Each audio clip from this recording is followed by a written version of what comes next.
Hi there, Geminis. Thanks so much for tuning in. I'm Astrogirl, and we're looking at September 12 through September 18. And finally, we're in the final throes of Mercury, your ruler, and his retrograde third go round. He goes forward on the 22nd, 23rd. So this is the last full week that he's in retrograde mode. And this week, it really is one of those weeks when if you could stay in bed and not go to work and not go out and stay in bed and watch Netflix, you would. The biggest celestial events this week are a Sun Mercury merger, a Mars Uranus trine, and a lunar eclipse.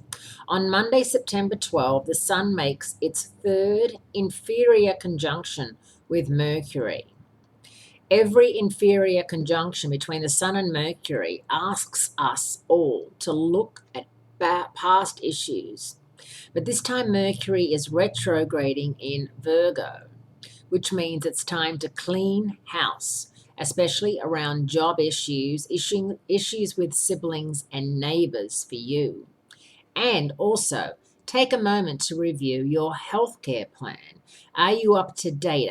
Do you have the right plan? Maybe you're pregnant, maybe you've got children, and you need to, redo your healthcare plan, which is something like taxes that we seem to all put off forever. So just have a look into that as well. It's also the eclipse time. And this full moon lunar eclipse in Pisces is going to have a hard time. Normally, I would say it's peace and love and namaste.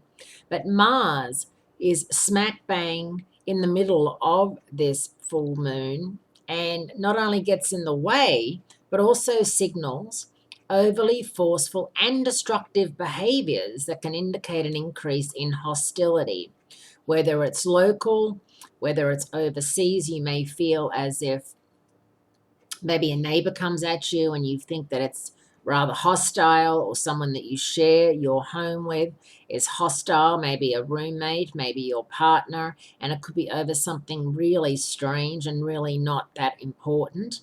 But just keep in mind that this Mercury retrograde is particularly tough.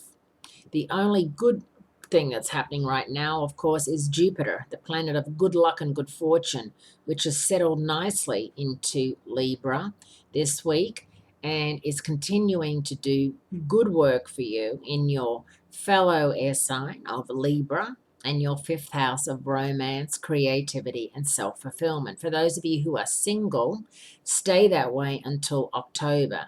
That's because with Mercury out of phase until the 23rd, it's really worth waiting until Mercury is well and truly moving direct. Venus, the Sun, and Jupiter are all lined up in Libra. So don't, if you go on a date, don't go expecting the worst, but in the back of your mind, think to yourself, this is a dress rehearsal.